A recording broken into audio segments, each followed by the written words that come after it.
Since marami sa inyo yung nanood dun sa short ko tungkol sa Nokia keypad ko na Nokia 106, bibigay ko lang sa inyo yung positives and negatives na na-experience ko sa cellphone na yan, kasi napaka-importante na malaman natin kung ano yung mga epekto ng mga bagay-bagay na binibili natin, no? So yung positive, una sa lahat, mabilis talaga yung pagtawag ko sa mga kapamilya ko. Mabilis ko silang nakokontak kapag yun yung gamit ko. At syempre, since phone number ang gamit mo, 'di ba? Kapag naka-keypad ka, walang data, phone number lang yung tatawagan mo, te-text mo, marireceive agad nila yung message mo or masasagot ka agad nila, kasi hindi na kailangan ng data pag tatawag ka sa number. Pwede na lang kung naka airplane mode din sila. Yun yung problema, kapag naka airplane mode sila, hindi mo sila matatawagan. Pero bihira namang mangyari yon, kasi kadalasan sa atin, 'di ba, nag-aabang rin tayo ng, kung halimbawa, wag naman sana, pero pag may emergencies, 'di ba, nag-aabang tayo ng mga emergencies, kaya hindi natin in airplane mode yung cellphone natin, kasi mamaya may tumawag sa atin tapos naka airplane mode tayo, hindi natin alam, may nangyari na pala sa kanila, no? So yun yung sanang hindi mangyari, pero at least aware tayo na ginagawa natin yun, no? So the next positive thing na nararanasan ko is convenience. Ang bilis lang kasi nung mga offline games niya, ang bilis ma-access, lalo na yung Tetris, yung Snake, at saka yung isa pa, yung Crossy Road. Na-addict ako sa mga games na yun kasi ang bilis nila ma-access dun sa keypad na cellphone na yun. At ang downside siguro na nakikita ko sa games na yon is sarili mo lang yung kalaban mo, so hindi mo alam kung magaling ka na ba, or syempre alam mo na nag-i-improve ka, pero sa larangan nung, or for the sake of the game, hindi mo alam kung ikaw na ba yung pinakamagaling, ganyan. So yun, nakikita mo yung improvement mo sa Tetris, pero hindi mo alam kung ikaw na ba yung pinakamagaling sa Tetris sa cellphone na yon. Kasi aminin natin, marami pa ring limitations kapag sa keypad ka lang naglalaro, di ba? So kung iniisip mo na maging gamer ka sa platform na yan, limitado, kasi ang hirap pindutin at hindi mo alam kung minsan wala sa kondisyon yung daliri mo, kasi daliri talaga yung pinagpipindot mo dun eh, no? Tetris, Snake, yan, mga nostalgic games, mabilis silang ma-access kasi wala nang kailangan data, hindi mo na kailangan ng mag-online. Yun, ano pa, alarm, ang lakas ng alarm niyan. Yung di keypad na cellphone, kapag kailangan ko talagang gumising ng eksaktong oras, nag-a-alarm ako.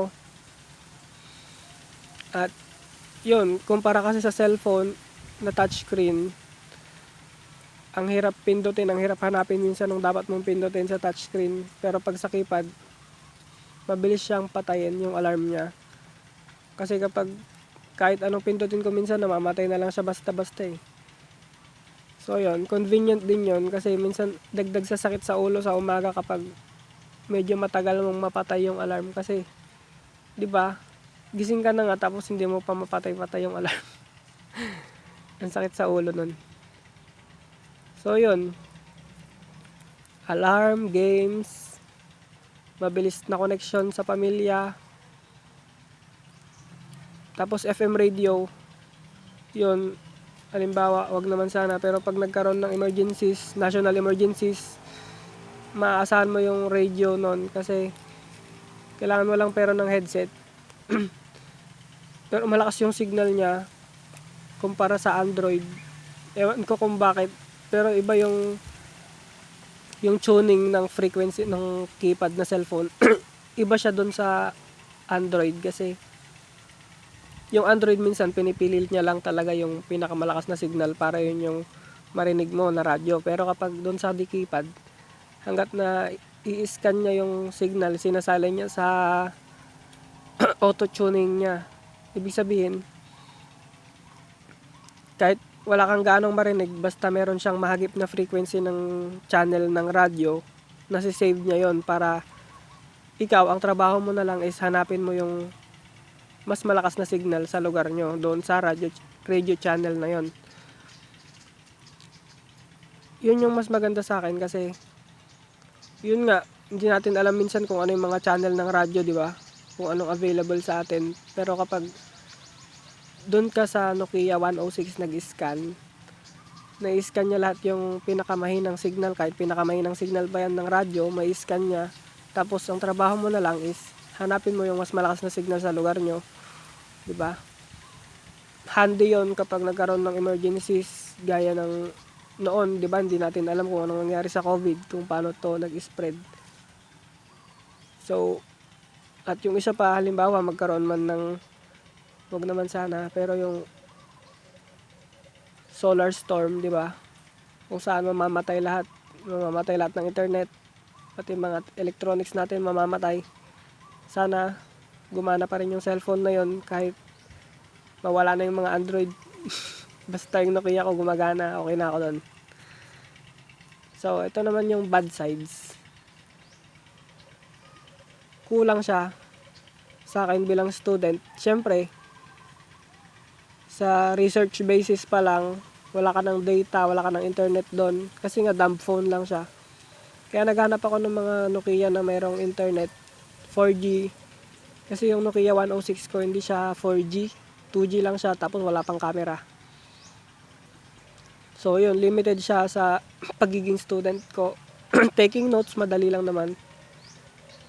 Wala man siyang application na notes specifically. Siyempre nagagawan ko naman ng paraan sa messages, sa SMS. Kasi pwede kang mag-save ng SMS. So yun yung ginawa kong technique. Dito rin lalabas sa pagkakaroon mo ng primitive na technology is yung pagiging resourceful mo, di ba? Kasi hindi lahat spoon-fed. Kumbaga ikaw yung mag-a-adjust. Ikaw yung maghahanap ng paraan kung paano maging useful yung gamit mo. Kasi sa panahon ngayon gusto natin puro convenience, yun yan. Pero para sa akin, pag puro convenience yung iniisip mo, parang humihina ka eh. Kasi ganun talaga yun, di ba? Pati nga ChatGPT ngayon, sinasabi nila nakakabobo, ganyan. So, ayun. Yun yung nakikita kong downsides at upsides ng pagkakaroon ng keypad phone. Ang plano ko is, pagka-graduate ko, diditch ko na tong Android phone. At mag-stick na ako sa keypad phone. Maybe hanap ako ng 4G na Nokia. Type ko yung Nokia Express Audio kasi meron siyang Bluetooth headset. So maganda yun. Tapos 4G rin yun. So abangan natin kung anong mangyayari. 1 taon mahigit na lang, gagraduate na ako. I-ditch ko tong cellphone ko na Android, pero syempre bibili pa rin ako ng laptop pag nakaipon as my main computer kasi ganun din naman yun. Kailangan ko pa rin ng computer. Halimbawa magtrabaho man ako, ganyan. So at syempre creator ako, gusto ko ng computer na maaasahan para makapag-create ng content na mai-share ko sa inyo para may matutunan din kayo. So ayun, marami sa ibang bansa ngayon, ito na yung conclusion ko, marami sa ibang bansa ngayon, yung mga Amerikano or kahit ibang lahi ang bumabalik sa paggamit ng dumb phones kasi nakikita na nga nila yung epekto ng paggamit nila ng smartphones. Medyo nabobobo talaga sila, or kung hindi man nabobobo is napupudpud sila dahil nga sa social media addiction. At yun, nagiging aware na tayo, no? Unti-unti na tayo nagiging aware sa mga propaganda, sa kung ano-ano pa, sa marketing, sa sales, na akala natin nakakatulong sa atin. Yung mga bagay na binibili natin, nakala natin naging, yung bang bumibili tayo ng isang bagay dahil lang nakita natin siya sa ads, akala natin useful siya sa atin, pero in the long run hindi pala siya ganun ka-useful. Nadala lang tayo sa sales marketing nila, 'di ba? Yun yung madalas na nagpapahirap din sa mga tao ngayon. Kita mo kahit kapitbahay mo na mahirap or kahit kapitbahay mo na hindi gaanong kayaman, ang daming dumadating na order sa Lazada, 'di ba? Yun, nagiging convenient na kasi lahat. Tapos yung marketing skills din nila, syempre lumalaki din dahil nandito na tayo sa attention revolution, kung saan attention na ang kumikita ng pera ngayon, hindi na value, no? Attention na ang nagbibigay sa'yo ng pera. Kung nakukuha mo yung attention ng tao, syempre, kumikita ka ngayon. Kaya kahit walang ka-value-value yung ibang vloggers dyan, basta nakukuha nila yung attention nyo, kumikita sila. Yun yung masaklap.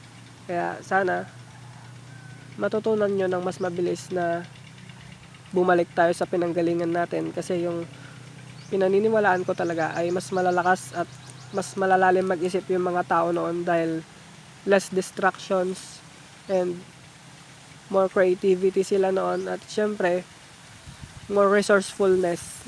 So yun lang muna.